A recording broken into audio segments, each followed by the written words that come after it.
Hey everyone, welcome. Thanks for joining us today for our discussion. We're going to be talking today about why your SIM really doesn't have to do everything. And just as a kind of call out, this will be recorded, so don't feel like you need to take tons of notes. This will be shared out after the call. But welcome everyone. My name is Devin Luttrell. I'm the head of product here, and I'll be the moderator for this discussion. So we're going to be really diving deep today into data, and specifically around data pipelining and data lakes and SIMs, because there's so much FUD out there about how security pros deal with this. And since we announced a deep partnership with Hydraulics recently, we decided to bring together some of the best data pros at both companies to really just kind of clear some air.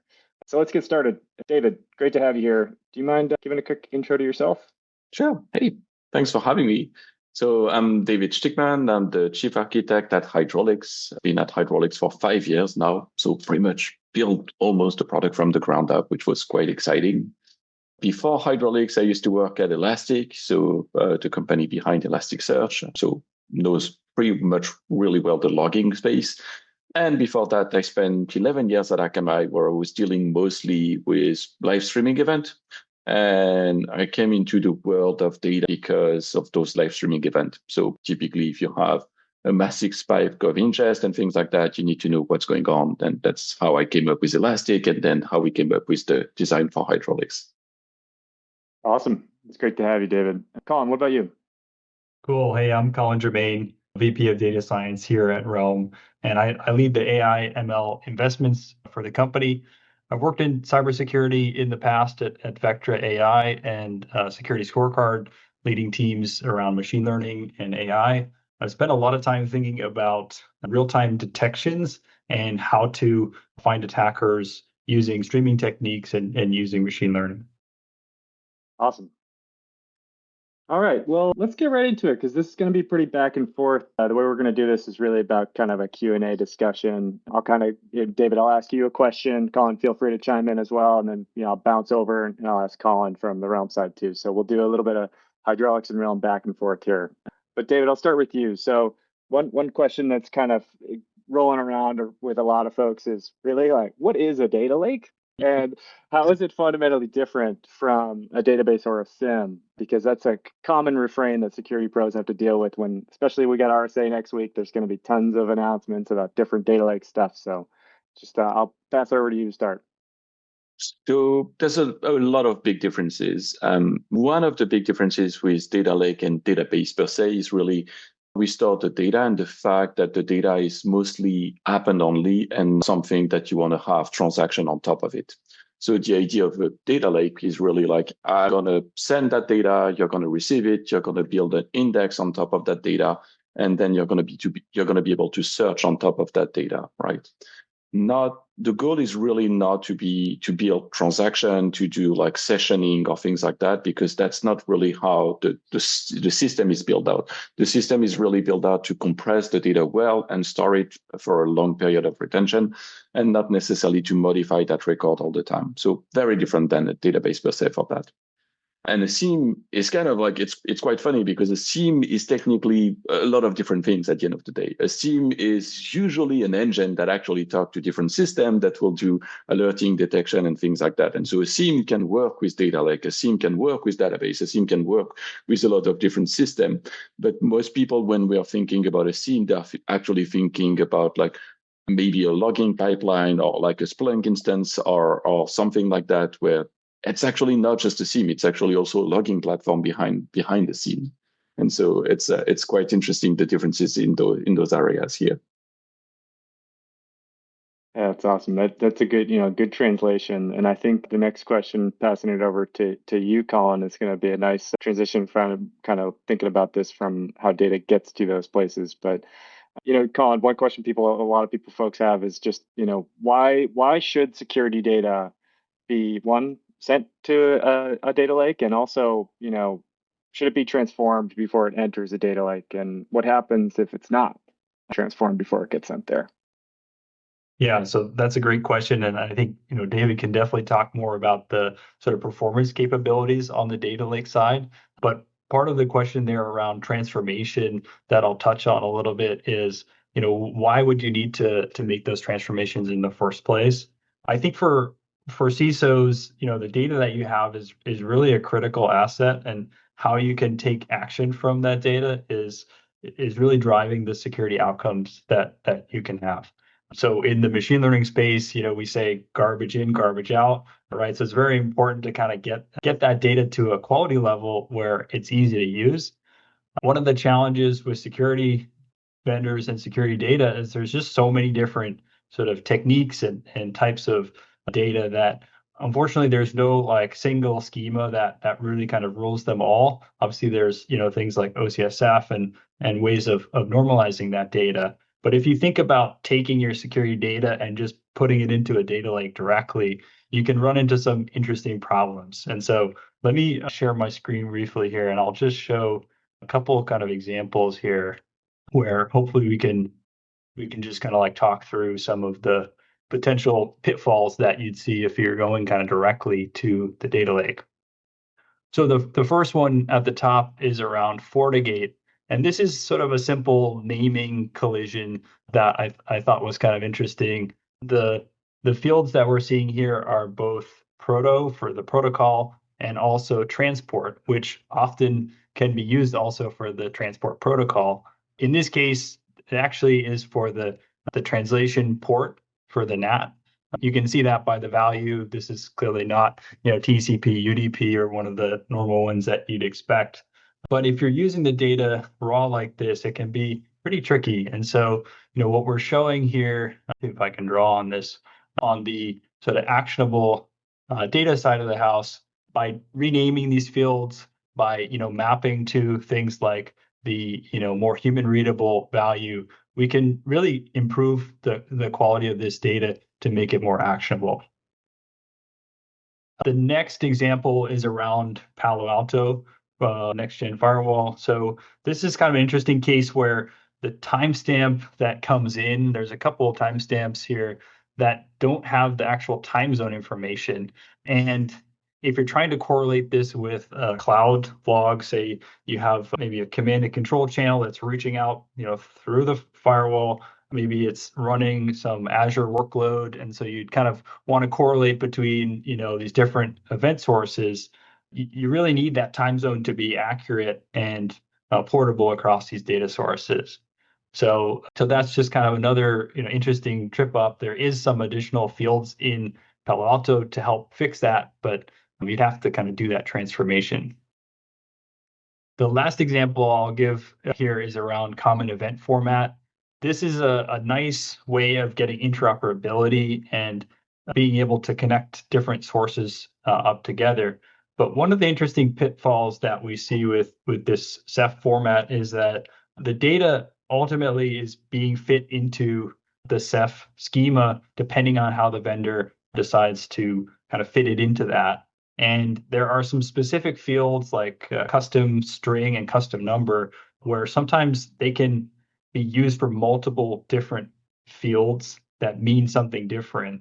And so as an end user of this data, if you're trying to use it in your data lake downstream, you have to know what these things actually map to. And that may require understanding what event type it comes from. So it can be quite an arduous process to kind of like back solve for what's actually happening here. So hopefully these give kind of a flavor of why it's complicated to go directly from the raw security data. So to go back to what you were saying, like one thing, as I was mentioning, like in a data lake, really, it's mostly append only. And so once the data is in, you don't really want to modify it. You don't want to touch it. You want to be able to search for it, yes, but alteration of that data is an expensive process that you don't necessarily want to do. And so having data that's actually coming really clean into that engine means that for our users, it's actually much, much easier to understand and to query that data. A concrete example, we have a lot of users that are sending a ton of data that have multitudes of columns that are very similar. And so if you look at the schema at the end of the day, you're looking at src_IP or source IP or source_IP, etc. How do you know which one to use at which time? Like you don't want to realize that each vendor has its own naming convention. And so if you don't normalize that data beforehand, you're going to have, yes, everything into a big data lake. It's possible, but then searching for it from a user perspective becomes a big mess. Yeah, that's awesome. That's a good kind of translation towards performance and why that really matters. So I guess back to you, David. So what are these things that kind of comes up now as we just talked about kind of security data and transforming that as a sense of the data lake? Why does hydraulics want to focus into security as a use case? Obviously, like this is a top market for us as Realm.Security, but why is hydraulics as well? So, funnily enough, when we built hydraulics, the purpose was really to build an engine that can really, where you can stream data in really efficiently and really quickly. And the way we compress the data means that the data is stored into cloud storage, into Google Cloud Storage or other storage mechanism.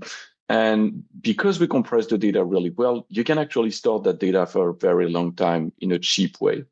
And so our use case typically initially was really focused on streaming data. So we worked a lot with media company for the Super Bowl or this kind of event where the amount of data that needed to be collected was massive. Like we needed to collect, at some point, it was 15 gigabits a second of just pure logs.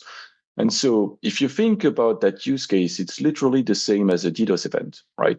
Like if you have a DDoS attack coming and you need to collect all the log from your firewall at that time, then it becomes really difficult for a logging platform to be able to scale to that need, right? Then you need to scale your ingest pipeline to match that incoming feeds all the time, and it becomes really expensive.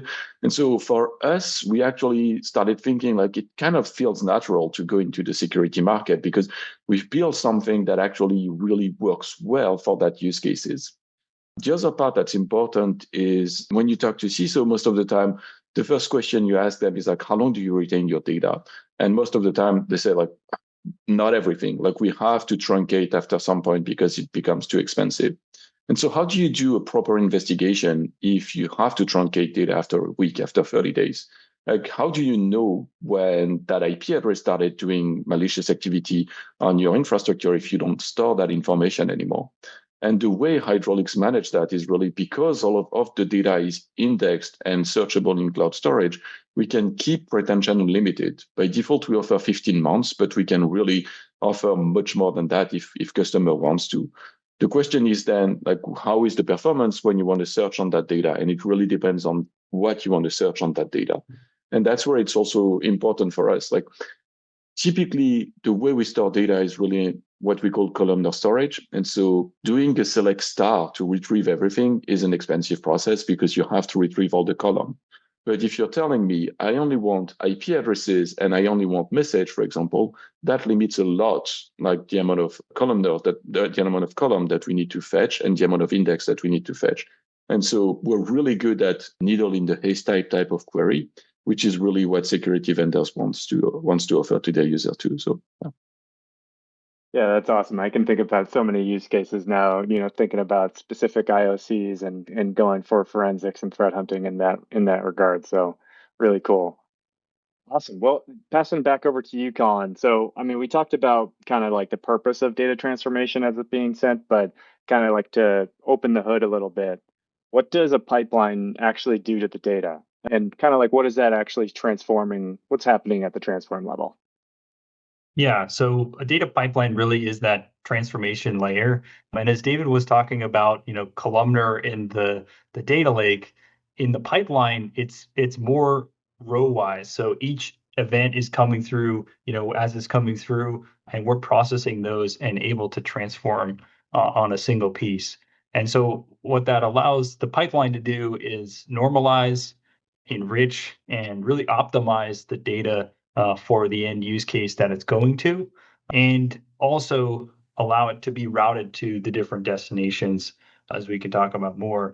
But I think one of the interesting things that, a data pipeline does is really allow you to achieve that scale. So the same kind of, thinking about that DDoS example got me thinking about, same kind of scale that we need to deal with, right? All the different security vendor products that you have, all the endpoint logs, all the firewall logs. There's a lot going on in these types of environments. And so being able to have a purpose-built tool that can ship that data effectively and do those transformations that's designed for that purpose is really what a pipeline does. And, so I'll share a quick kind of graphic, which I think will help kind of illustrate some of the different things that go into this. And, one of the things that, my team looks at around this is really how do we take that schema information, like we were talking about, how do we understand the specifics of a particular product or data and use that effectively to be able to do these transformations in an easy way. So that's kind of the lens that coming into this with. One operation is redaction. Super important to make sure, PHI doesn't make it to the wrong destination. So as it's flowing through the pipeline, this is an easy place to make those modifications and redact things. And so you ultimately have a choice of where this is going to go to, and you can make decisions about what the right policies should be for those destinations in terms of sensitive information. The next thing is around filtering and reducing the data for the destination that you have. Now, this doesn't apply to your archive, or if you want to store everything in your data lake, right? You can do that without sort of reducing things down. But many CISOs and SOC teams face cost constraints with their SIEM and aren't necessarily able to bring all the logs that they would want to see into that. And so filtering and reducing, whether it's by removing noisy signals that are low security relevancy, or trimming down the payloads of events to be able to get to smaller information, can really help work within a budget. Normalization is the next one on here. And this, as we'll talk about, I think in a little bit, it really helps to surface what's in the data and make it more accessible so that you're not fishing for specific things depending on the product and how they, decided given the configuration that you have. So that really cuts down on the level of complexity. For enrichments, this is a really kind of cool space. Obviously, you've got your threat intel, but I think one thing that I've noticed working in security over the years is that everybody's environment is so different. And if you can bring in that business context into your data and enrich it, you can start to, really customize the data in such a way that it is much easier to act upon because you've joined in that useful business information about what's unique about, your situation into the data itself. And last piece here that I'll touch on is around the routing and being able to send it to multiple destinations. So, if it's ultimately one sort of connection just to create a new destination, I think that removes a lot of friction and gives you this freedom to be able to open up the door to different destinations that are more tailor fit tools for specific use cases. Yeah, it's awesome. Appreciate that, Colin. And some of those pieces too that you mentioned are comments that David was bringing up at the beginning also about the IP addresses and having those be normalized, and also like just in the theme of not having your SIEM do everything. If you can bring some of that threat enrichment to the data lake, you can also have that stuff be present at a point in time in history, which is good for kind of unifying what that looks like across those destinations. So very cool. Well, awesome. So I guess one piece of going back over to you, David, just in general, like we've touched on a few pieces kind of for this, but what are like specific problems, I guess, in security that like truly make a data lake more, truly a valuable place for somebody to invest their time and space? So the big thing really is the cost model, I would say. Like if you look at it, it's purposely built to manage a huge amount of data. It's purposely built to manage and store that data efficiently. And it's also purposely built to query that data in a way that doesn't break the bank at the end of the day. And so really, like if you look at models in general, the idea of like pushing everything into like hot, warm, cold and everything is kind of gone now, because that the complexity of managing this hot warm cold infrastructure is really bad. First of all, like you have to have a lot of different infrastructure. Then you have network cost involved when you need to move the data around. And it becomes really complex to figure out where is actually the data living and why do I have query performance that are very different when I query data that's like a minute ago versus when I'm querying data that's 6 months ago. It's really hard from a user point of view to understand that model, right? So using a data lake, you have consistency around ingest, around query, and around cost associated with that. And that really solves a big problem because like what the CISO wants is really, at the end of the day, he needs to know that whether or not it's going to be attacked, the cost of that infrastructure is not going to change at the end of the day. And that's really part of the biggest problem. Like if you have way more data that's coming in because you're getting attacked, I mean, you shouldn't break the bank, but you should still be able to rely on the tools that you currently have to manage that. And that's usually not the case. And so that's why for us, it's really important and interesting to build a solution that that scales the way you need to, in a sense that like we can manage the complexity of the infrastructure. We'll auto-scale the ingest to accommodate peak of incoming data. We'll accommodate peak of request at the same time. But like, it doesn't mean that you have to manage that infrastructure all the time. It doesn't mean that you have to scale up all the time. It means that the way we manage things, because data lives in cloud storage and we auto scale based on event, it doesn't break the bank. And that's really, I think, one of the key piece of that. Yeah, that's awesome. It's definitely very aligned to from the problems that we hear as well. And if you think about just security pros, they just want outcomes, right? And if you think about them trying to just differentiate architectures, it doesn't matter. It's more about just making sure that they can get fast results. They can get answers, exactly. Like at the end of the day, what they want is a reliable way to ingest that data and to have a reliable answer for that question. That's it. Like it's really easy when you say it like that, but it's less easy to build. Yeah, I think that's an important piece of just talking about these conversations about data is, all of this is in service of meeting those goals, right? It's really about just answering questions fast. That's what people want. Completely. Yeah. Awesome. Well, back to you, Colin. So we were kind of talking through just, again, like the transformations in the security data and how we send it over to a data lake and how that kind of makes it operational. But how does Realm how do we think about a clean structured data lake becoming maybe like AI friendly or AI ready for it being an evidence store? Just trying to bring some of these things, these common themes that some of these security folks are going to be thinking about as we have again RSA next week, and they're going to be hearing a lot about agents and stuff. So trying to build the bridge here. Yeah, let me take a step to just kind of cover what agents are specifically before answering that question, because I think one of the things that's challenging, a lot of things are moving fast these days in the world of AI, and it can be easy to get tripped up on some of the terms and concepts. So let me just kind of share a quick visual to talk you through kind of how to think about agents at a high level, and then we can sort of dive into that question specifically.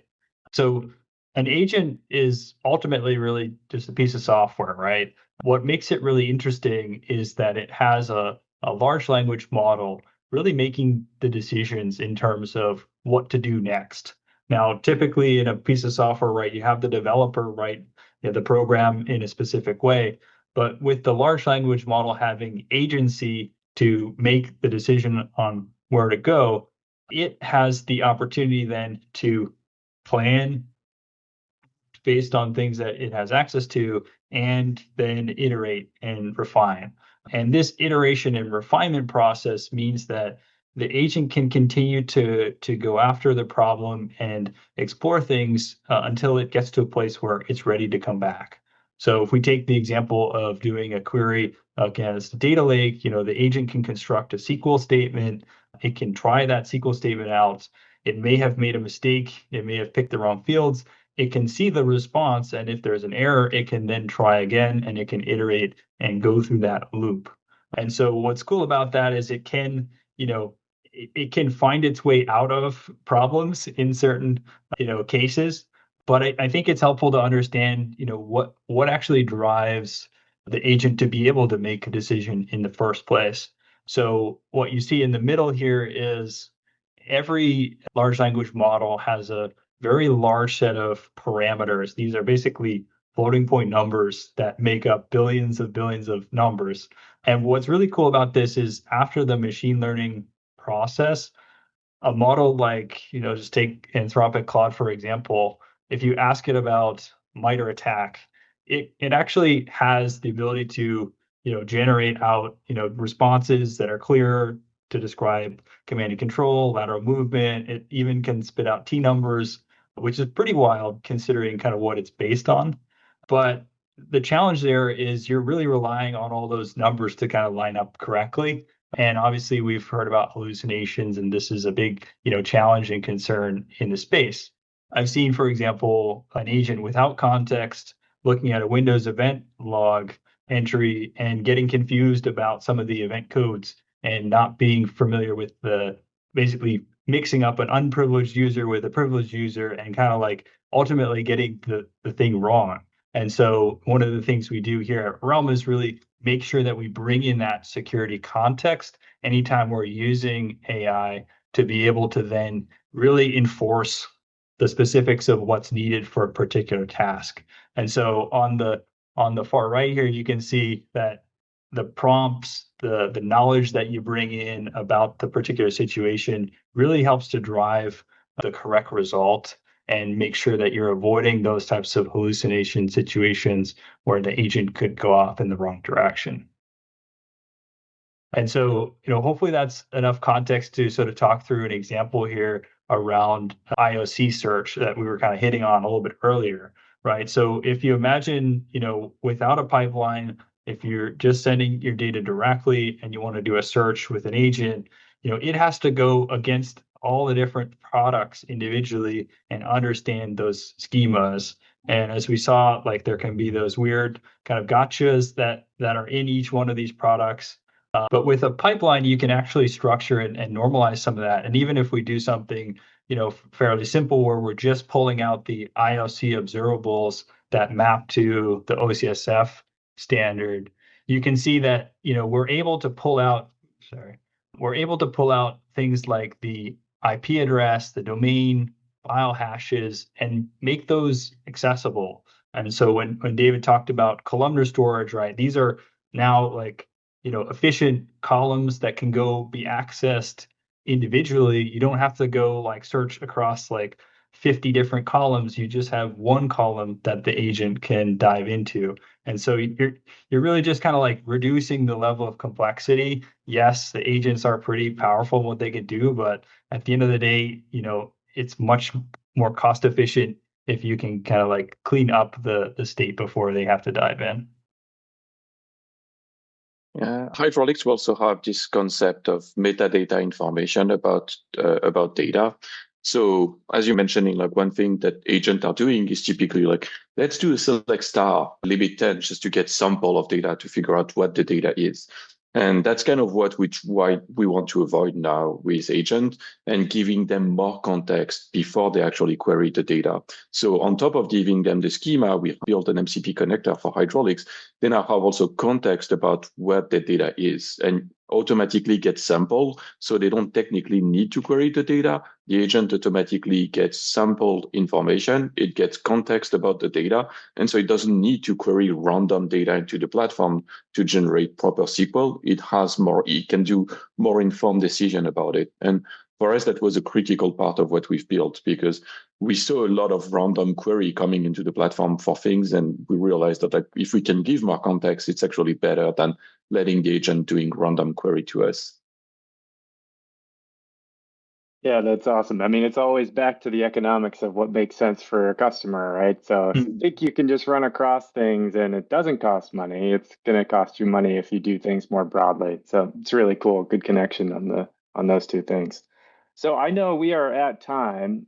So I think we can probably take a pause and I appreciate the time, Colin and David. It was really interesting. I think it actually started to build a better picture for me, and I'm sure for most of the people listening, but really talking about what a data lake really is. What are the common concerns for people when they bring data around and ship it out from places that are outside of the SIEM and trying to make it translate for folks on the security end. So I appreciate all your time, everyone, for joining in.